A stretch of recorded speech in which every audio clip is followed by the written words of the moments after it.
Un cordiale buongiorno a tutte le ascoltatrici e a tutti gli ascoltatori da Giulio Cainarca. Ben trovati all'appuntamento con la rassegna stampa lunedì 23 settembre, ore 7:30, radiolibertà.net, pagina Facebook di Radio Libertà per il menù di giornata. Prima pagina dell'agenzia ANSA, escalation tra Israele e Hezbollah, missili fino ad Haifa, l'allarme delle Nazioni Unite.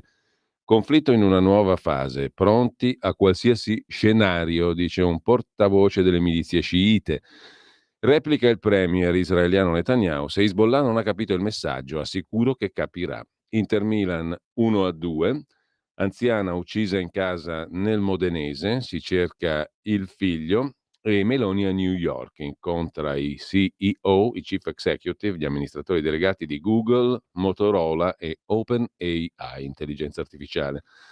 La principessa Kate riappare in pubblico dopo la fine delle cure. Un detenuto a Cuba scrive a Giorgia Meloni: un appello per rientrare in Italia. Sono condannato per omicidio, ma non ero sull'isola e ora ho anche le prove, dice il detenuto italiano condannato a Cuba.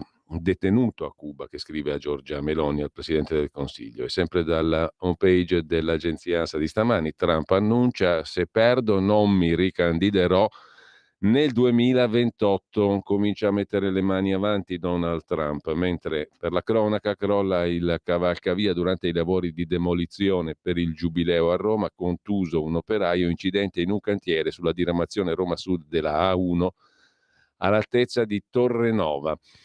Così l'agenzia ANSA. Per quanto concerne la politica, Giorgia Meloni a New York per l'Assemblea delle Nazioni Unite. Intanto noi andiamo a vedere le prime pagine dei quotidiani, le vediamo dopo.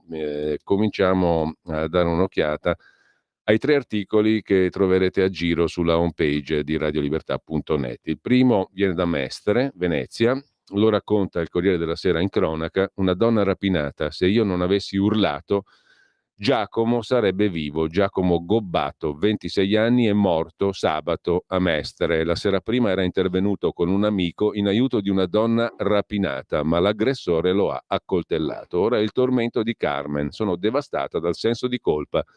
È colpa mia, dovevo stare zitta e non chiedere aiuto. Vero, quello mi ha preso a pugni, mi ha rubato lo zaino, ma chi se ne frega? Se non avessi urlato non sarebbe accorso nessuno e quel ragazzo di 26 anni oggi sarebbe ancora vivo. Sono le parole di Carmen, che da 3 giorni non fa che tormentarsi. È lei la donna per la quale Giacomo Gobbato ha sacrificato la sua vita, non esitando a intervenire dopo che un uomo aveva aggredito questa donna, cinquantenne, origini colombiane. La donna vive a Mestre da 25 anni col compagno Loris, 55enne, veneziano da generazioni.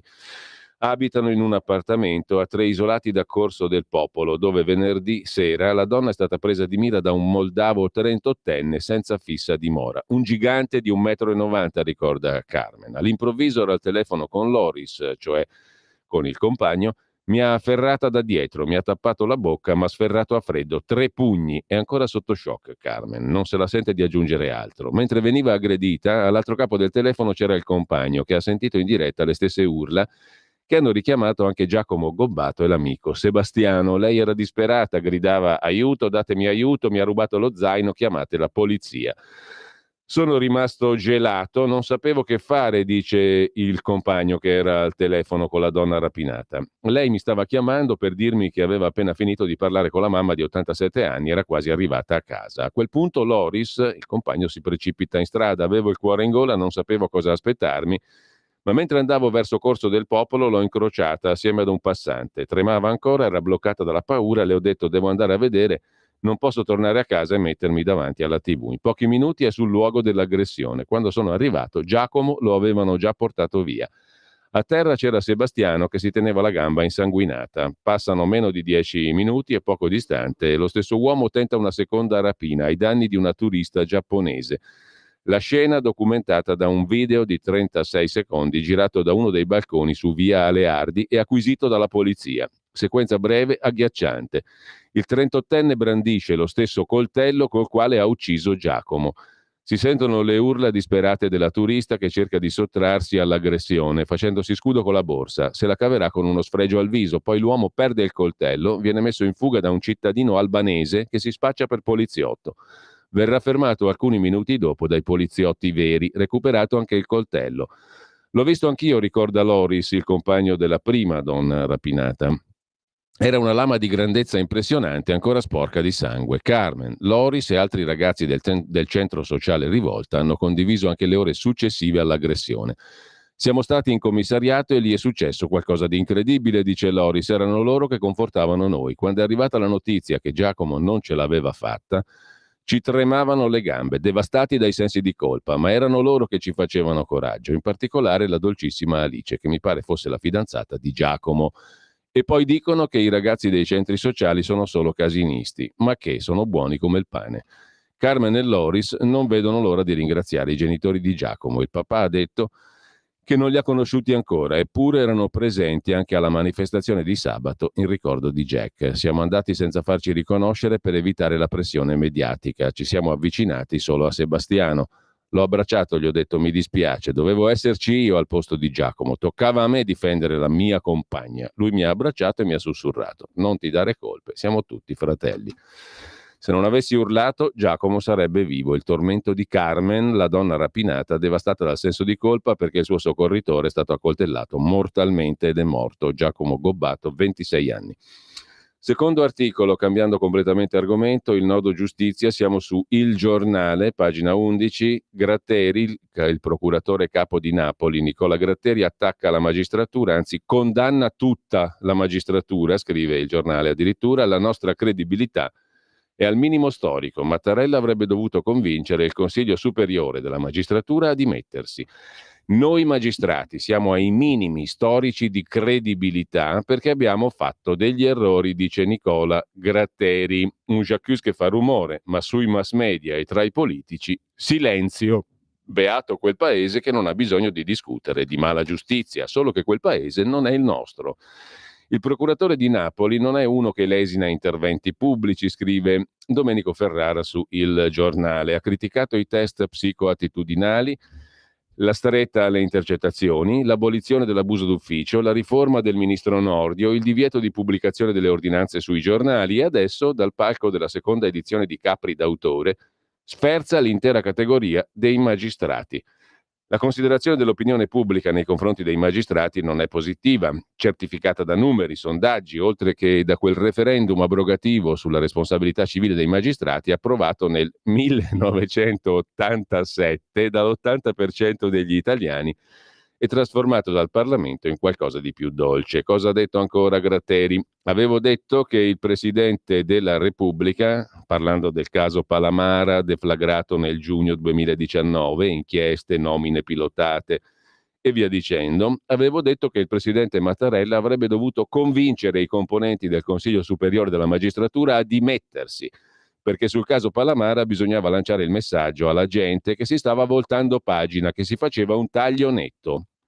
Ma dal momento che non è successo, è passato il messaggio, ha argomentato ancora Gratteri, che si voleva tutelare una corporazione che non voleva lasciare la poltrona. Questo ci ha resi più deboli, perché le correnti all'interno della magistratura sono ancora tante, dice Nicola Gratteri. Le frasi di Gratteri contengono una critica all'operato di Mattarella o ai colleghi del CSM o entrambe, si domanda il giornale. Ma comunque il procuratore di Napoli ha parlato di un quadro sconcertante e inaccettabile, di conseguenze gravemente negative per il prestigio e l'ordine e l'autorevolezza dell'intero ordine giudiziario, tali da minare la credibilità e la capacità di riscuotere fiducia che sono indispensabili al sistema costituzionale e alla vita della Repubblica. Così Gratteri, che condanna addirittura tutta, secondo il giornale, la magistratura. Ma il terzo articolo è quello di Maurizio Belpietro, poi parleremo di un caso di giustizia alle 8:30 con l'avvocato Mauro Trogu, che ha raccontato tutta questa storia incredibilmente pesante, dura, dolorosa, ma anche bella, in un libro molto bello, Io sono innocente, della vicenda di Beniamino Zuncheddu. La ripercorreremo proprio sulla scorta del libro alle 8:30 con l'avvocato Mauro Trogu, avvocato difensore di Beniamino Zuncheddu, che è stato in carcere quasi 34 anni da innocente, alla fine è stato liberato, ma dopo Una vicenda tormentosa che la dice lunga sullo stato della giustizia italiana, ma ne parliamo dopo. Intanto, terzo articolo, dicevamo Maurizio Belpietro sulla Verità di oggi, a proposito di autonomia regionale. Basta rimpalli, meglio l'autonomia, scrive il direttore della Verità. C'è un motivo per cui sono favorevole all'autonomia differenziata ed è che grazie a questa riforma Calderoli mi auguro finisca il balletto fra regioni e Stato che va avanti da più di 20 anni. È dal 2001, da quando la sinistra modificò il titolo quinto della Costituzione, argomenta Belpietro, che gli italiani assistono a un conflitto di competenze con ricorsi alla Corte Costituzionale. In totale la Corte è stata chiamata a esprimersi più di 2000 volte, un record che ha alimentato incertezza e confusione, che ora la sinistra vorrebbe perpetrare. Qualcuno potrebbe pensare che questa sia una faccenda per giuristi, che interessa meno di niente alle persone comuni che hanno altri problemi da affrontare. Errore. La definizione dei poteri delle regioni, scrive Belpietro, interessa moltissimo i cittadini, anche quelli che pensano di vivere tranquilli senza saper nulla di autonomia differenziata. Un esempio di quanto sia indispensabile fare chiarezza su ciò che deve fare lo Stato e ciò che devono fare gli amministratori locali lo fornisce il caso Emilia-Romagna, che di fronte all'ennesima alluvione mostra uno scaricabarile Stato-Regione con l'opinione pubblica che fatica a rendersi conto di chi sia la colpa se migliaia di emiliani e romagnoli si sono visti le case invase dal fango. Lo Stato dice che i soldi per fare manutenzione di fiumi e mettere in sicurezza argini, evitando che l'acqua esondasse, c'erano, ma non sono stati impiegati come sarebbe stato giusto. La governatrice facente funzioni nega e lascia intendere che quel che è successo è responsabilità dei ritardi della macchina burocratica del governo centrale. Nel mezzo famiglie e imprenditori con i piedi a mollo, per la seconda volta in poco più di un anno costretti a spalare. Chi come i cronisti ha cercato di leggere i documenti e capire che i soldi messi a disposizione del governo per le opere di prevenzione sono stati impiegati per fare altro, capisce che la responsabilità sta in fondo alla catena, non in cima. È l'amministratore regionale che non ha fatto ciò che doveva. Ma se si taglia l'incertezza in cui sguazzano politici e funzionari e si stabilisce che fiumi e difesa degli argini sono solo un affare regionale e non di governo, per governatori e burocrati non c'è più alibi, tutti quanti sono chiamati a render conto ai cittadini. Lo stesso vale per la sanità, che essendo una delle voci principali dei bilanci regionali, è da sempre usata per far campagna elettorale, accusando chi sta a Roma di fare tagli sulla pelle degli italiani. Da anni, osserva ancora Maurizio Belpietro, l'organizzazione di ospedali e centri di assistenza è competenza delle regioni, ma siccome esistono materie che ancora riguardano lo Stato centrale, i governatori, soprattutto quelli del sud, dove la sanità è spesso sotto il livello minimo di decenza, giocano a dare la colpa ad altri, al governo. Potrei continuare con le strade, l'istruzione, tante altre cose che non funzionano, di cui la politica regionale dovrebbe occuparsi, ma di cui invece scarica volentieri le responsabilità per evitare di pagare dazio. Come in Emilia-Romagna per anni non si sono fatte opere a tutela del territorio, conclude Belpietro, così in Campania e Calabria non si sono fatti gli ospedali e non si sono assunti gli specialisti per curare i malati. I risultati oggi si vedono, ma domani, se ci fosse una legge che attribuisce i danni ai governatori che li hanno fatti, tante funzioni e imbrogli sarebbero impossibili. Di certo finirebbe il gioco dello scaricabarile che a ogni disastro è lo sport nazionale di una classe politica di parolai. L'autonomia regionale cancellerà lo scaricabarile sulle colpe, questa è l'opinione di Maurizio Belpietro. Piccolissimo jingle adesso dalla regia e poi torniamo, diciamo così, anzi andiamo a vedere propriamente le prime pagine della giornata di oggi.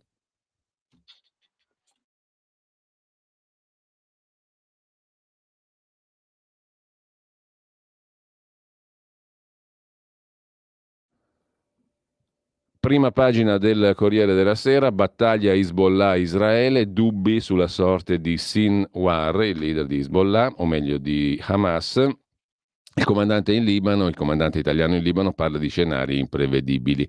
Pioggia di missili dei miliziani che vogliono la resa dei conti, ma Netanyahu dice capiranno il messaggio. Intanto regionali in Germania, in Brandeburgo, il Partito Socialdemocratico, l'SPD, resta prima ad un soffio davanti ad Alternative für Deutschland, la destra, e Scholz resiste, titola il Corriere della Sera in prima pagina. Sempre dalla prima pagina del Corriere della Sera, Carlo Verdelli critica Matteo Salvini per le parole con cui ha accolto la richiesta del Tribunale di Palermo di una condanna a 6 anni nei suoi confronti per sequestro di persona in relazione alla vicenda Open Arms, cioè critica il fatto, Carlo Verdelli, che Salvini abbia detto non mi dimetto anche se mi condannano. Secondo Verdelli è una cosa orrenda quella che ha fatto Salvini di dirsi pronto a combattere, insomma doveva accettare le bastonate tranquillamente in silenzio per essere un bravo cittadino italiano. Mentre sempre dalla prima pagina del Corriere della Sera, Milan che felicità, Inter battuta 2-1 e Napoli.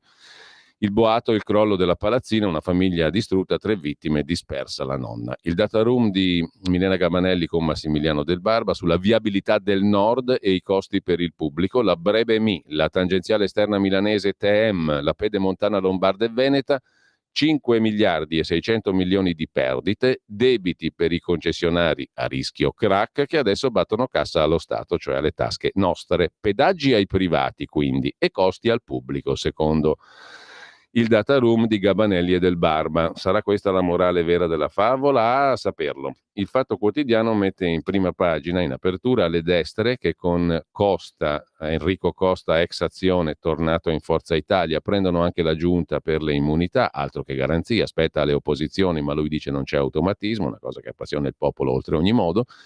Il compleanno del Fatto Quotidiano, i primi 15 anni, le nostre firme raccontano, alle pagine 1 e 4 dell'inserto, e poi ancora inchiesta yacht, Ferrari e Rolls Royce, la Università Unicusano, bancomat privato del signor Bandecchi, che fa anche il politico e ha stretto alleanza col centrodestra. Per i pubblici ministeri ha evaso 22 milioni con gli sgravi per la sua università. Brandeburgo è la frase sopra la testata del Fatto Quotidiano. Secondo le proiezioni, l'SPD, il partito socialdemocratico di Scholz, batte di un soffio la destra AfD e la sinistra pacifista BSV di Sarah Wagenknecht supera la CDU, i cristiano-democratici. Insomma, i nemici della guerra continuano a salire, scrive il Fatto Quotidiano in prima pagina. Il Fatto Economico si occupa delle ombre web sui pagamenti a rate.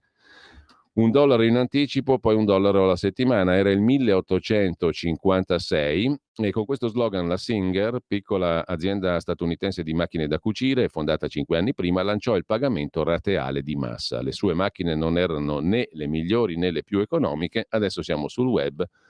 Sulle ombre, sui pagamenti a rate si sofferma il Fatto Economico di oggi, del lunedì. Dal Fatto passiamo al Giornale, il quotidiano diretto da Alessandro Sallusti apre con l'allarme di Gratteri che abbiamo visto prima, noi magistrati mai così poco credibili. Il super pubblico ministero, procuratore capo di Napoli Nicola Gratteri dice noi magistrati siamo ai minimi storici di credibilità perché abbiamo fatto errori e correnti troppe, le correnti della magistratura, questo CSM doveva essere sciolto dal presidente Mattarella. In taglio alto il dibattito in maggioranza sulla finanziaria, extra profitti, tasse, tassa sugli extra profitti delle banche, polizze assicurative sugli immobili. Sono due spine che accendono il confronto in maggioranza. Sull'ipotesi di tassare le banche, Claudio Durigon, sottosegretario al lavoro, vice segretario della Lega, è chiaro, il governo, dice Durigon, ha già detto che non ci saranno misure di questo genere. Sicuramente chiederemo anche agli istituti di dare una mano per aiutare tutta l'economia italiana, però non c'è intenzione di colpire gli extra profitti in questo momento, dice Durigon. L'80% delle case a rischio, come funziona la copertura e i premi assicurativi contro le catastrofi. L'editoriale di Giovanni Toti, già presidente della Regione Liguria e editorialista del giornale, la strategia della denigrazione, il titolo del suo pezzo che si occupa degli spioni, la Guardia di Finanza, la Direzione Nazionale Antimafia e gli spionaggi di Striano, Laudati e compagnia bella, mentre c'è un'intervista di Oara Borselli all'eurodeputato del PD, già direttore del quotidiano cattolico Avvenire Marco Tarquinio, quanti malumori per la linea pacifista, il giallo su Sinwar, il leader di Hamas, morto in un raid ma forse no, il caso Boccia, minacce a corpo politico da parte della dottoressa di Pompei che rischia 7 anni. Teoricamente, naturalmente, come massimo. In Germania rivincita dell'SPD, la sinistra ce la fa. Se il leader si nasconde, cioè se Scholz si nasconde e non si presenta agli elettori, ce la fa a vincere. Dal giornale Al Tempo di Roma, apertura sullo spionamento di cui dicevamo prima, lo smemorato sarebbe il dottor Cafiero De Rao, ex capo della Procura Nazionale Antimafia, magistrato illustre, e colui che guidò appunto l'antimafia, ma non ai tempi di Crosetto. Si difende lui, fragile difesa, quella dell'ex pubblico ministero Cafiero De Rao, che adesso è parlamentare dei 5 Stelle, ma ecco tutti i dossier sotto la sua direzione, puntualizza il Tempo. Le amnesie di De Rao, dimentica tutti i dossier di quando era il capo e dà la colpa agli altri. L'ex procuratore antimafia, oggi deputato 5 Stelle, dice che era già andato via da tempo quando gli spioni hanno spiato, ma tutti gli accessi abusivi di Striano, da Salvini a Berlusconi, sono avvenuti sotto di lui, ricorda Rita Cavallaro sul Tempo di Roma.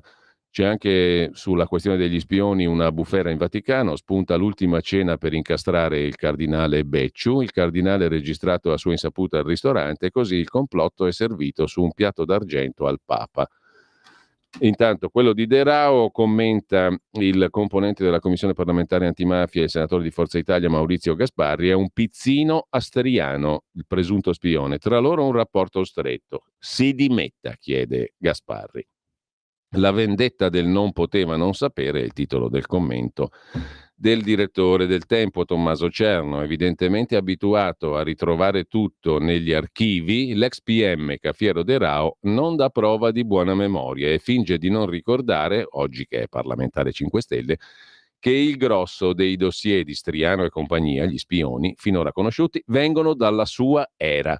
Alla faccia del berlusconiano non poteva non sapere. Sarà pure già stato in Parlamento quando il club degli spioni monitorava lo stipendio di Guido Crosetto, ma certamente non si sarà stupito, visto che quando nel mirino del bancomat delle informazioni c'erano stati Salvini o Berlusconi, era lui il capo del bigoncio. Le balle sono il nutrimento di questo paese. Se si trattasse solo di questo, scrive Cerno, sarebbe una delle tante sparate della politica. Il problema è che lei, caro onorevole De Rao, non ha mentito per caso, ma l'ha fatto perché sa che il suo partito, il Movimento 5 Stelle, comincia a non gradire il conflitto di interesse che il suo posto in commissione mostra ormai a tutto il paese. Così sul Tempo di Roma il direttore. Disastro Emilia-Romagna, Schlein ordina. Dite questa verità, il vademecum di Elly Schlein per chi va in TV dopo il disastro dell'alluvione in Emilia-Romagna. Bufera in Vaticano l'abbiamo già visto, l'ultima cena per incastrare Beccio e poi borseggiatori su bus e metro, l'allarme arriva oltre confine, scrive ancora il Tempo in prima pagina. Di che cosa si tratta? Pagine 18 e 19. Nomadi e latinos a Roma a caccia di turisti. L'allerta borseggiatori mano lesta arriva all'estero. Borseggiatori sempre più disinvolti. Il governo irlandese sconsiglia l'autobus 64 a Roma, quello francese la metro B. Sorvegliano e perlustrano fermate e banchine, individuando la preda. Sui social i video del bottino. I peruviani si ribellano, denunciate. E sempre dalla prima pagina del Tempo, il caso San Giuliano Boccia, ora scattano le indagini anche sulla falsa gravidanza della dottoressa pompeiana, le carte dell'inchiesta sulle spese di Bandecchi coi soldi della sua università, Unicusano, e Giulia e il processo senza Turetta. Oggi in aula l'omicidio Cecchettin, ma non ci sarà l'imputato, scrive il Tempo. La Repubblica apre con due questioni, i regali di Meloni a Musk, il viaggio in America del Presidente del Consiglio. Elon Musk celebrerà oggi la premier italiana a New York e intanto una legge sullo spazio apre un varco per la Starlink di Elon Musk anche in Italia. Dalla Casa Bianca filtra delusione per il feeling di Giorgia Meloni con il proprietario di X alleato di Trump contro Harris. La maggioranza si divide sul prelievo alle banche, per Forza Italia è un errore. E le mappe, il sondaggio condotto da Demos e commentato oggi da Ilvo Diamanti su Repubblica, il campo largo piace soltanto agli elettori del PD. Il sondaggio condotto da Demos sottolinea, scrive il sociologo Ilvo Diamanti, che un importante fattore di forza dell'attuale governo e della Premier Meloni è costituito dalle divisioni dell'opposizione, in particolare il campo di centrosinistra, che per questa ragione fatica a diventare abbastanza largo da proporsi come alternativa credibile. Con ciò lasciamo la prima pagina di Repubblica. Per l'Economist, pagina di cultura, l'era woke del correttismo politico negli Stati Uniti è al tramonto, scrive Repubblica. E con questo lasciamo Repubblica, dicevamo, andiamo alla consorella torinese La Stampa. Cambia il condono, più breve e con sconti ridotti. Il governo riscrive l'emendamento sulla sanatoria. L'emendamento sul condono verrà depositato in commissione un nuovo testo, dice il senatore di Forza Italia Dario Damiani, uno dei 3 firmatari della sanatoria tombale che la maggioranza vuole infilare nell'ultimo decreto omnibus. Intanto la premier Giorgia Meloni oggi a New York incontrerà Elon Musk, scrive La Stampa in prima pagina. Serena Sileoni riflette anche lei su Salvini e l'uso mediatico della giustizia dopo la vicenda Open Arms e la richiesta di 6 anni di condanna per Salvini da parte del pubblico ministero. Il metodo Boccia, foto fake e telefonate, non è chiuso il caso San Giuliano, osserva la sondaggista Alessandra Ghisleri. E poi l'allarme delle Nazioni Unite sul Medio Oriente, catastrofe vicina, il Libano diventerà una nuova Gaza, dicono all'ONU, alle Nazioni Unite, giusto appunto. Pioggia di missili di Hezbollah fino a Nazareth, tensione alle stelle, al confine chiudono scuole e università. Il muro antisovranisti salva il debole Scholz, le elezioni in Brandeburgo e poi un'intervista al politologo francese Gilles Kepel. Bibi Netanyahu fa il lavoro sporco che nessuno vuole fare. Consentiamo a Israele di varcare tutte le linee rosse possibili perché prendendosene la responsabilità fa il lavoro sporco al posto nostro e libera la scena di attori come Hamas e Hezbollah che nessuno rimpiangerà, anche i paesi arabi che non provano alcuna empatia per il 7 ottobre e denunciano il martirio di Gaza ogni giorno, guardano con favore la distruzione del cosiddetto asse della resistenza, da cui passa il ridimensionamento dell'Iran nella regione e una prospettiva di pace. Così dice Gilles Kepel. Continuiamo a dire che Netanyahu è brutto e cattivo, ma fa il lavoro sporco che piace a tutti, anche agli stati arabi. Così osserva il politologo e arabista francese Gilles Kepel. Con questo lasciamo anche la Stampa e andiamo a vedere La Verità. L'apertura è dedicata alle accuse contro Lady Boccia, se ne occupano Fabio Mendolare e Tonino Laghi. La donna deve rispondere di minaccia a corpo politico e lesioni, teoricamente reati che portano fino a 7 anni di condanna. L'imprenditrice pompeiana avrebbe turbato l'attività del ministro San Giuliano per avere la nomina, martellando lui e i suoi collaboratori e usando i social, scrive La Verità. Avrebbe annunciato alla moglie del ministro la relazione e a lui una falsa gravidanza e caccia un audio con il capo di gabinetto, scrive La Verità. Lady Boccia indagata per lesioni e minacce. Ecco tutte le accuse. Turbata l'attività di San Giuliano per avere una nomina, pressata anche la moglie, usata una presunta gravidanza e caccia a un audio, scrive La Verità in prima pagina dando conto dell'indagine a carico della dottoressa pompeiana, mentre sul voto in Germania il premier Scholz ha poco da ridere, scrive Flaminia Camilletti, in Brandeburgo AfD, Alternative für Deutschland, è intorno al 30%. A centropagina Davide Perego, sempre dalla prima pagina della Verità, così hanno spostato i soldi per il fiume esondato. Con una delibera del 23 la giunta Emiliano Romagnola ha riallocato circa 3 milioni di fondi contro il dissesto, togliendone quasi uno alla sistemazione del Lamone, al centro dell'ultimo disastro. Ora si muove la procura. E ancora dalla prima pagina della Verità le interviste del lunedì alla leghista eurodeputata Isabella Tovaglieri. Ursula von der Leyen si prepari alle maggioranze variabili nell'Unione Europea. La sondaggista Alessandra Ghisleri, gli elettori oggi cambiano partito ma non coalizione. E poi il calciatore Ciccio Graziani. Quando Berlusconi mi chiamò, deve fare il senatore. A chiudere la prima pagina della Verità la cartolina di Mario Giordano, Alan Friedman, più balli e meno balle, l'economista e giornalista americano, e poi Francesco Borgonovo, per ecologisti e woke la creazione del mondo da parte di Dio è un errore, il ritorno dell'agnosi nel contemporaneo, che è un temone di quelli da far tremare i polsi. La Verità la lasciamo per andare alla prima pagina di Libero. Credo che siamo in ambito di piccola pausa. Sì, facciamo un piccolo stacco, quello delle 8, e poi andiamo a vedere anche Libero.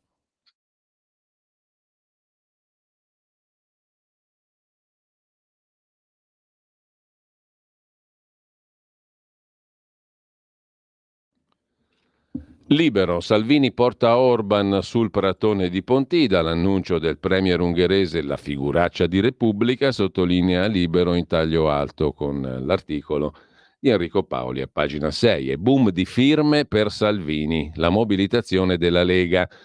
Orban, il premier ungherese, annuncia a Pontida: ci sarò. In un video con Matteo, Orban smentisce Repubblica e dà appuntamento sul Pratone. File di fronte ai gazebo per firmare per la Lega, per Salvini, per il caso Open Arms, come a Firenze, dove Vannacci solidarizza con Matteo Salvini perché è il simbolo della difesa della patria, ha detto il generale Vannacci. Per una frangia politica difendere la patria è un reato, ha detto Vannacci, parlando a Firenze insieme a Salvini a un gazebo per la mobilitazione del partito nell'ambito del processo Open Arms.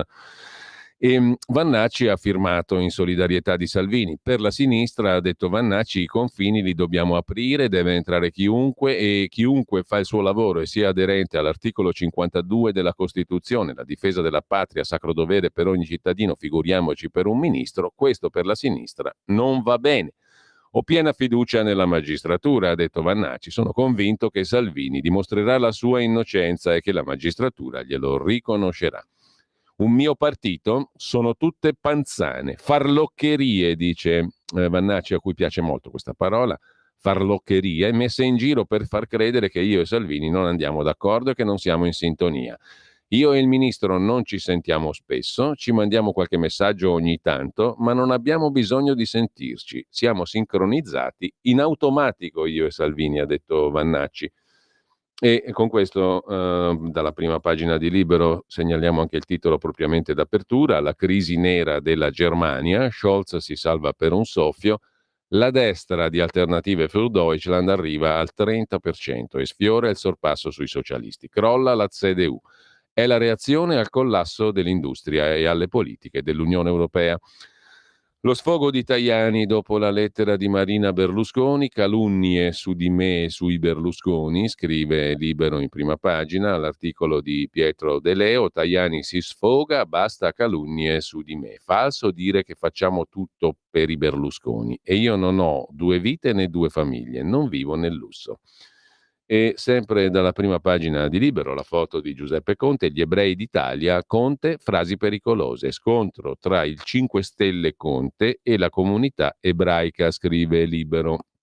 Gli ebrei d'Italia replicano a Conte, che ha minimizzato le stragi del 7 ottobre. Su di noi frasi pericolose, dice il presidente della comunità ebraica di Roma. Confonde lo Stato di Israele coi singoli cittadini. Si assuma la responsabilità delle possibili conseguenze, dice il presidente della comunità ebraica romana, rivolto a Giuseppe Conte. L'alibi verde per l'alluvione, non curano i fiumi e incolpano il clima se l'Emilia affonda, scrive Pietro Senaldi. Daniele Capezzone nell'editoriale: non vogliono riconoscere i segni del declino. Ci porta di nuovo in Brandeburgo Capezzone, crepe nel modello tedesco che soffoca l'Europa. Qualcuno ci dia un taglio. Ciechi di fronte al declino. L'opposizione è votata da 1 su 3, eppure per anni in Italia c'era chi puntava a germanizzare l'Unione Europea più che fare l'opposto. Quelle profezie inascoltate della Thatcher e di Paolo Savona sul DNA politico teutonico, scrive Daniele Capezzone. Mentre chiudiamo dalla prima pagina di Libero con la crudeltà di alcuni ladri a Roma, gli lanciano il cane dal 6° piano dopo la rapina. Con questo lasciamo la prima pagina di Libero, uno sguardo lo diamo anche alla prima pagina del Sole 24 Ore di oggi. Due questioni del Sole 24 Ore del lunedì: affitti brevi, un avvio a ostacoli, slalom tra nuove regole e obblighi locali, le indicazioni del governo si aggiungono a fantasiose previsioni regionali e comunali e corsa contro il tempo per entrare sul mercato. E poi l'altro tema, quello del concordato, risparmi fiscali fino al 65%, il patto con l'Agenzia delle Entrate. Chi firmerà il patto con le entrate otterrà un risparmio fino al 65%, anche se nella pagella fiscale ISA ha un brutto voto. Aderire al concordato preventivo significa applicare una tassazione flat anziché l'IRPEF ad aliquota marginale, tanto più bassa quanto migliore è la pagella ISA di partenza. 15% per voti inferiori a 6, 12% per voti pari ad almeno 6 ma inferiori a 8, 10% per i voti dall'8 in su. Chi ha una pagella scarsa si vedrà proporre un reddito più alto nell'ambito del patto fiscale, ma aumentando l'esborso sale anche il risparmio fiscale in valore assoluto. La partita è aperta, per aderire c'è tempo fino al 31 di ottobre. Finora, rispetto alle dichiarazioni inviate nel 23, è stato trasmesso solo il 14,6% dei modelli redditi delle persone fisiche e il 7% dei modelli redditi per le società, scrive Il Sole 24 Ore del lunedì in prima pagina. E poi c'è un altro tema. Il disegno di legge sicurezza approvato alla Camera prepara nuove misure per rendere più veloce ed efficace la destinazione dei beni confiscati alla criminalità organizzata. Tra l'altro si punta a far emergere da subito l'esistenza di abusi edilizi sugli immobili e si propone un monitoraggio annuale del Tribunale sulle aziende che proseguono l'attività. La questione immigrazione, ingresso dei lavoratori extra Unione Europea, addio ai click day solo dal 2026. Potrebbe cambiare, ma solo dal 26, il sistema del click day per l'ingresso di lavoratori extracomunitari. Oggi l'incontro fra governo e parti sociali sulla modifica alla disciplina dei flussi. Per la Fondazione Moressa il lavoro degli stranieri vale 164 miliardi, l'8,8% del prodotto interno lordo. Fondazione Moressa è sempre stata una fondazione tipicamente pro immigrati, pro immigrazione, al di là dei numeri. Ma torniamo adesso a vedere, dopo aver visto le prime pagine, alcuni degli articoli principali di oggi. A proposito di affari, vi segnalo però intanto una questione che riguarda Treviso, poi ne parleremo magari con approfondimento perché abbiamo contattato i protagonisti di questa storia di cui ha parlato il Gazzettino di Venezia. Caos bonus 110%, conti non pagati in 10 condomini, tra cui il condominio del ministro di giustizia, l'abitazione trevigiana del ministro Carlo Nordio, coinvolta nel caso di professionisti non pagati. Decine di professionisti non pagati da un'azienda edile trevigiana con sede in un comune della cintura urbana di Treviso, la quale azienda ha incassato i crediti legati al complesso sistema del 110%, ma non ha ancora pagato chi ha progettato la riqualificazione di almeno 10 condomini del centro. Tra questi anche l'edificio dove risiede il ministro della giustizia, Carlo Nordio, e adesso i professionisti, amministratori di condominio, architetti, geometri, ingegneri, potrebbero rivalersi sulle famiglie che hanno commissionato i lavori e comunque ceduto i loro crediti, compreso il ministro, che rischia di ritrovarsi invischiato in una questione spinosa. Purtroppo, dicono gli amministratori di condominio, noi, i professionisti che dovevano essere pagati con i crediti bancari derivati dal 110%, dobbiamo pagarli. E se l'azienda non liquida, l'azienda edile, saremo costretti a rivalerci sui proprietari degli appartamenti e non vorremmo farlo. La vicenda è ingarbugliata e sta scoppiando in queste ore in città, scriveva il Gazzettino venerdì scorso. Si parla di circa 200.000 euro da saldare per condominio, sono più di 10, circa 400.000 per quello dove abita il ministro Nordio. I lavori del 110% che prevedono la realizzazione di cappotti isolanti, sostituzione di infissi, caldaie, installazioni di ombreggianti, impianti fotovoltaici costano mediamente 1 milione di euro a edificio. Cifra coperta e totalmente rimborsata attraverso il sistema dei crediti edilizi e bancari. Nei condomini interessati gli interventi sono stati tutti realizzati entro i termini, 31 dicembre scorso. Si lamentano i professionisti che non sono stati pagati perché di questo 1 milione di euro mediamente il 20% per ogni condominio è destinato alle parcelle di chi si è occupato della progettazione e del coordinamento dei vari interventi, oltre che della rendicontazione finale. Il saldo doveva essere corrisposto in 3 fasi e qui invece l'azienda edile avrebbe saldato la prima quota, ma non le seguenti.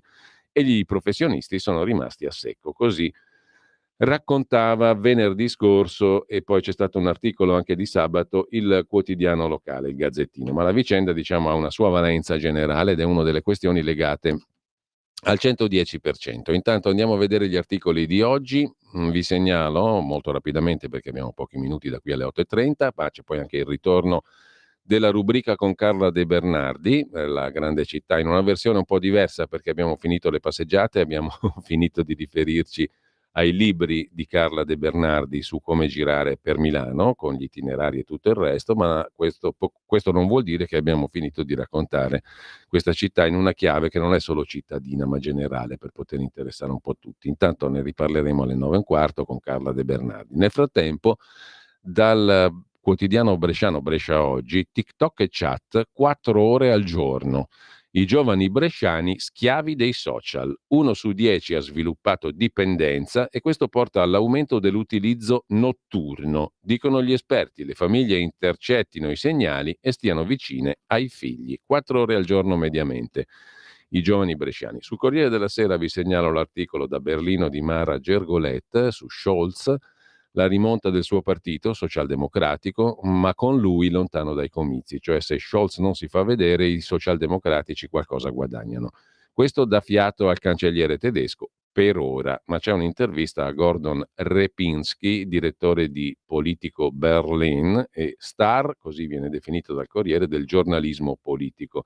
La sua newsletter è da anni la prima lettura del mattino per tutti quelli che contano a Berlino, con il successo internazionale di Politico anche oltre la Germania. Nulla è cambiato, dice il direttore di Politico Berlin, Gordon Repinski. I conflitti sono tutti lì e una crisi in Germania resta possibile, soprattutto da sinistra. Scholz è un cattivo comunicatore, non è riuscito a spiegare le difficoltà oggettive che si è trovato davanti in questi anni. Nel frattempo, dalla Germania alla Francia, il presidente Macron è intervenuto al meeting internazionale a Parigi promosso dalla comunità di Sant'Egidio, a fianco a lui il fondatore della comunità ed ex ministro nel governo Monti Andrea Riccardi, italiano. Dovremmo ripensare i rapporti con la Russia, ha detto Macron. Dopo la guerra c'è bisogno di un nuovo ordine internazionale e ripensare i rapporti con la Russia. Per quanto riguarda invece le nostre questioni delle nostre tasche, la finanziaria e tutto il resto, cuneo fiscale, bonus, pensioni, la spinta per la manovra, oggi i dati Istat sull'andamento del PIL, Forza Italia si dice contraria a una tassa sugli extraprofitti. La linea di Giorgetti, sui conti pubblici nessuna scorciatoia, scrive Federico Fubini parlando del ministro che si rivolge alla Commissione europea, rispetteremo gli obiettivi. Le nuove regole europee richiedono coperture di bilancio strutturali. Di che cosa si va discutendo, cosa cambia secondo il Corriere della Sera? Welfare, assegno unico, un premio alle famiglie con più figli, previdenza, pensioni minime si va verso un ritocco, cambia quota 103, non ci sarà quota 41, potrebbero arrivare modifiche su quota 103 rimodulata con finestre di uscita prolungate. Busta e paga, sconto fiscale confermato fino a 35.000 euro, cuneo fiscale confermato il taglio per i lavoratori dipendenti con i redditi più bassi e poi prelievo sui premi aziendali dimezzato scende dal 10 al 5% per quanto riguarda le imprese, così sul Corriere della Sera. Intanto Meloni dice che non ci sono scontri nella maggioranza, solo un sano dibattito. Oggi il premio da Elon Musk. La Premier inizia la visita di 3 giorni negli Stati Uniti, scrive il Corriere della Sera. Stefano Andreotti, uno dei figli di Giulio Andreotti, il terzo dei 4 figli dell'ex Presidente del Consiglio e senatore a vita, dopo le parole di Rita Dalla Chiesa, che ha detto, rispondendo a Luisella Costamagna a Tango su Rai 3, hai sempre detto che fu ucciso per fare un favore a qualcuno. Chi era? Ha chiesto la conduttrice. Un politico. E se ti dico Andreotti, tu cosa dici? Silenzio di Rita Dalla Chiesa e un sorriso amaro. Insomma, Rita Dalla Chiesa ha detto che suo papà, il generale Carlo Alberto Dalla Chiesa, fu ammazzato per fare un piacere ad Andreotti. Tornano le falsità su mio padre, dice Stefano Andreotti, uno dei figli di Giulio, sono un'offesa alla sua memoria. Giurò di non avere niente a che fare con l'omicidio di Carlo Alberto Dalla Chiesa. Così il figlio difende il padre. Una storiaccia da Bari, invece, agguato del clan mafioso, uccisa a 19 anni una ragazza, spari in un locale sul mare. La ragazza centrata da un proiettile, tra i feriti anche il nipote di un boss. La defunta si chiamava Antonella Lopez, nipote di Ivan Lopez, a sua volta morto in un agguato a Bari 3 anni fa. Gli amici, il lavoro al bar e una famiglia segnata dalla mafia. Il legame con lo zio ammazzato nel 21. Poi c'è la brutta storia che abbiamo visto prima della donna rapinata a Mestre. Se non avessi urlato, quello che mi ha soccorso, Giacomo, sarebbe vivo. È stato ammazzato a coltello da un energumeno irregolare senza fissa dimora. Mentre vi segnalo il data room, l'abbiamo citato prima, di Milena Gabanelli sul Corriere della Sera di oggi. Il pedaggio ai privati, i costi al pubblico, i conti di Brebemi, TEM, la tangenziale esterna milanese, Pedemontana Lombarda, Pedemontana Veneta, 5 miliardi e 600 milioni di perdite e debiti per i concessionari a rischio crack. Per salvarli le regioni autonomiste stanno battendo cassa, sottolinea questo dato degli autonomisti che battono cassa al governo centrale. Milena Gabanelli. Project financing: il pubblico chiede a un privato di costruire e gestire un'opera, in cambio gli concede di sfruttarla attraverso l'incasso dei pedaggi. Pedaggi ai privati e poi ripianare tutto con i soldi dei contribuenti. Quasi 1 miliardo di perdite più 4,6 miliardi di debiti che nei prossimi anni potrebbero triplicare. Il fallimento del nuovo sistema viabilistico lombardo-veneto è in questi numeri.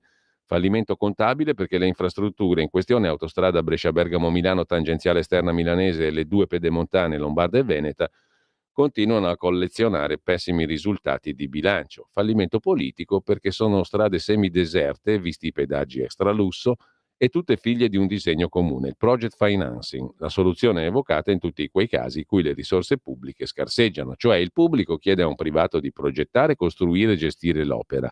Gli concede il diritto di sfruttarla coi pedaggi e una garanzia per accedere al credito, un fiume di denaro da restituire alle banche che, dato lo scarso traffico, rimane congelato perché l'attività può continuare solo grazie a costanti iniezioni di risorse pubbliche. La spiega così Gabanelli la storia delle autostrade del nord, mentre i medici sono diventati da eroi semplicemente dei personaggi aggrediti. Chi ci curerà se va avanti così? Si domanda il direttore del Corriere Luciano Fontana rispondendo a una lettera.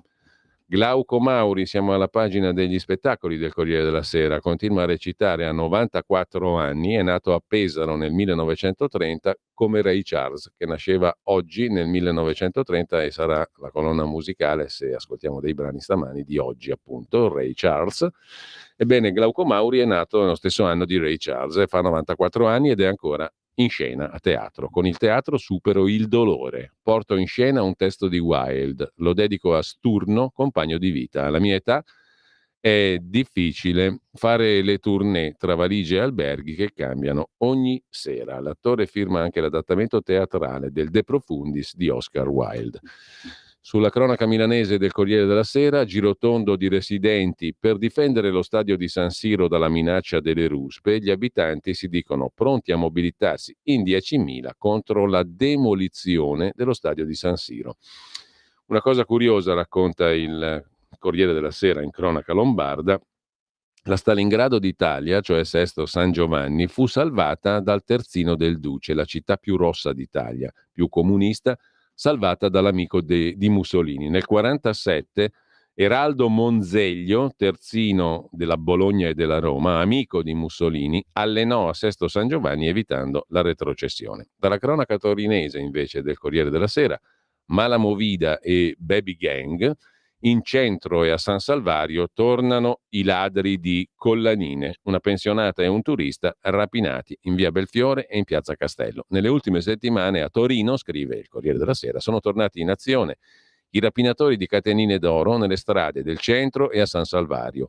Una pensionata 78enne, un 18enne francese sono stati aggrediti. I carabinieri hanno arrestato un 26enne marocchino per rapina e per resistenza, scrive il Corriere della Sera in cronaca torinese. Per quanto concerne invece la Lega, campagna per Salvini in migliaia ai gazebo, scrive ancora il Corriere della Sera in pagina di politica nazionale, la mobilitazione leghista per solidarietà a Matteo Salvini dopo la richiesta di condanna a 6 anni nel processo Open Arms sta dando frutti. Secondo una nota diffusa dal partito sarebbero migliaia le firme raccolte nei gazebo organizzati nel weekend in tutta Italia. Dai territori, fa sapere la Lega, emergono i primi dati. Soltanto in Veneto, in 48 ore, 750 nuovi tesserati. In Sicilia la mobilitazione dei gazebo ha favorito un'impennata degli iscritti, che negli ultimi mesi fa registrare un segno positivo di più di 1.000 tesserati. Il Carroccio, scrive ancora il Corriere, ha attivato anche un sito per raccogliere firme online, che ha già superato 13.000 adesioni. Salvini ieri ha fatto tappa a Firenze con l'eurodeputato il generale Roberto Vannacci, come abbiamo già visto prima. Mentre dal Fatto Economico di oggi, l'abbiamo citato in apertura, un boom con molte ombre, quello del compra ora e paga dopo, in inglese BNPL, Buy Now, Pay Later. Questo metodo prevede più acquisti per i consumatori, incassi per i negozi, affari per le piattaforme digitali, ma la realtà non è tutt'oro. Non è tutt'oro quel che luce nel compra ora, paga dopo. Il mondo delle rate non fa ancora utili a causa dei costi di sviluppo, mentre le norme di tutela dell'Unione Europea scatteranno solo a fine 2026. Tra strategie e trappole si indebitano i giovani e i più deboli, scrive il Fatto Economico, il Fatto Quotidiano. Altro articolo in pagina economica del Fatto del lunedì. Il mercato va male, ora ITA Lufthansa. Sta ancora in piedi la fusione fra la compagnia aerea italiana e quella tedesca? Nel 2023 numeri record per le compagnie, perdite contenute per la Mini Alitalia. Quest'anno si va in rosso, i tedeschi hanno perso 265 milioni in 6 mesi e si preparano a tagliare. L'intesa andrà finalizzata a novembre, liberando rotte come chiede l'antitrust dell'Unione Europea. La attueremo solo se è fattibile economicamente, diceva a luglio l'amministratore delegato tedesco Spohr. Sul giornale invece vi segnalo a pagina 3 l'intervista a Claudio Durigon, sottosegretario al lavoro, vice segretario della Lega, sull'ipotesi di un prelievo di una tassa sugli extra profitti di banche, assicurazioni, società energetiche. Nessun prelievo sugli extra profitti, ma le grandi società diano un contributo, aiutino l'economia. Polizze casa, no all'obbligo, sarebbe una tassa in più, sì a nuovi incentivi per proteggere le abitazioni. Flat tax, per noi è fondamentale che il tetto sia alzato a 100.000 euro per aiutare le partite IVA. Per quanto riguarda il concordato preventivo, è importante cercare di snellire la burocrazia, efficientare ciò che viene messo a bilancio. Sono molto fiducioso che le coperture per il concordato preventivo si trovino. Capitolo pensioni. Innalzamento delle minime e flessibilità in uscita. Vogliamo costruire una riforma importante. Due aspetti, dice Durigon. Innanzitutto, non si tocchino la flessibilità in uscita esistente a partire dalle finestre di pensionamento per le quali quest'estate si ipotizzava l'allungamento. Questo non accadrà. Dopodiché credo sia il momento per investire sulla previdenza complementare, quindi un silenzio assenso o obbligatorietà parziale o comunque un potenziamento della comunicazione verso i lavoratori di investire nel secondo pilastro. Incentivare la previdenza complementare sarà fondamentale, dice. Ancora il sottosegretario al lavoro e vice segretario della Lega Claudio Durigon. Con questo lasciamo il giornale, anzi lo lasciamo con l'articolo di Stefano Zurlo, Salvini alla sbarra, acclamato ai gazebo, Orban e Vannacci i due sponsor di lusso. Il leader della Lega a Firenze col generale Vannacci e il premier ungherese dice sarò a Pontida Orban. In attesa della difesa, al processo Open Arms, raccolta di firme e boom di tesserati alla Lega. Dimostrerà la sua innocenza, ha detto Vannacci, che dice sì, abbiamo fiducia nella magistratura. Sul giornale poi c'è la vicenda San Giuliano commentata da Massimo Malpica, anzi resocontata da Massimo Malpica, San Giuliano Boccia, ipotesi di complotto, la dottoressa Boccia rischia fino a 7 anni. Da gossip a caso di Stato, l'influencer indagata replica sui social, sono operativa, le hanno sequestrato telefoni e computer, ma lei si è comprato 2 iPhone e continua la sua battaglia. Sul quotidiano Il Giorno, invece, in cronaca lombarda, andiamo sul lago di Como, una delle perle del lago di Como è il paese di Varenna, bella da morire. Tariffe per VIP di passaggio, ma così il paese si spopola. La perla del Lario, Varenna, appunto, a misura di soli turisti. È fuga di maestri e camerieri per i costi inaccessibili. Dice il sindaco di Varenna, mi sembra di amministrare un resort e gli albergatori regole chiare o addio servizi. Per trovare un posto conveniente ci si deve spostare nei dintorni, mentre mancano i trasporti pubblici. Varenna presa d'assalto d'estate e spopolata d'inverno. Mi sembra di amministrare un resort, dice il sindaco. Delle amnesie di De Rao abbiamo già detto sul quotidiano Il Tempo. Le spese di Bandecchi invece tra yacht, jet privati e cliniche, anche sul Tempo c'è il focus sul soggetto in questione, fondatore dell'Università Unicusano, Stefano Bandecchi, sindaco di Terni, ha appena raccontato di aver stretto un patto con Fratelli d'Italia, col centrodestra. Saltano fuori le informative della Guardia di Finanza su di lui, le spese del soggetto con i soldi dell'Università Unicusano. Le carte sono contenute nella chiusura indagini. Nel mirino viaggi con parenti e bonifici negli Emirati Arabi. Al primo cittadino indagato per evasione fiscale, la Procura di Roma contesta l'uso del denaro dell'università per fini personali. L'imprenditore è pronto ad essere ascoltato per chiarire le contestazioni. Nel 2021 ha acquistato quote della casa di cura Villa Margherita, risorse impiegate per finalità estranee a quelle istituzionali, dice l'accusa. E sempre dal Tempo vi segnalo una lettera di Stefano Andreotti, il figlio di Giulio Andreotti, dopo le parole di Rita Dalla Chiesa su suo papà, che fu colui che insomma fece eliminare Carlo Alberto Dalla Chiesa. Vi racconto papà Andreotti e il suo vero legame col generale Dalla Chiesa. Era il 79. Ecco cosa davvero disse a Cossiga. Mio padre ci ha lasciato una lettera in cui nega coinvolgimenti con l'omicidio di Dalla Chiesa. Il militare, commosso, aveva rivelato in uno degli incontri avuti tra i due le preoccupazioni per le scelte di suo figlio, Nando. Non c'entra nulla mio padre con la scomparsa, l'uccisione di Dalla Chiesa. Mentre su Repubblica la mettono losca la relazione tra Meloni e Musk, dietro l'intesa Meloni-Musk gli interessi sullo spazio e su internet, che messa così sarebbe anche magari qualcosa di buono per l'Italia, chi lo sa. Un soggetto in più, non è il mercato, no? Più soggetti ci sono, meglio è. Comunque oggi il miliardario celebrerà la Premier a New York, mentre in Italia si aprono varchi per le aziende di Elon Musk. La nuova legge sull'industria aerospaziale può aiutare Starlink, la società di Musk, e i ritardi europei sui satelliti fanno crescere il ruolo di SpaceX. Retroscena. Giorgia promette un aiuto su X, ma l'abbraccio con i filo Trump irrita i democratici e la Casa Bianca. Sempre su Repubblica, la terza vita di Francesca Pascale, già compagna di Silvio Berlusconi, guarda a Marina Berlusconi e alla sinistra. Riunirò i liberali delusi da Forza Italia, dice la signora Pascale. Dopo gli anni a fianco di Berlusconi, il matrimonio con Paola Turci, naufragato, si rilancia da attivista sotto l'insegna I colori della libertà. La signora Francesca Pascale nega di voler fondare un partito, ma dice che la presidente Fininvest, Marina Berlusconi, ha aperto un varco che va custodito. Abbandona il biondo, si iscrive all'ANPI, parla di diritti e antifascismo. Su Repubblica poi c'è un'altra questione, la sanità spaccata, pazienti in fuga dal sud, è l'esodo che fa più ricchi gli ospedali del nord, che però non sempre recuperano le somme, quindi tanto ricchi non sono. In ogni caso, dato record della Lombardia che incassa 1 miliardo, se ci riesce, mentre i conti delle regioni con i bilanci in rosso peggiorano ancora. La mobilità sanitaria vale 4,6 miliardi, la cifra più alta dopo gli anni della Covid. Pazienti che vanno a curarsi in altre regioni.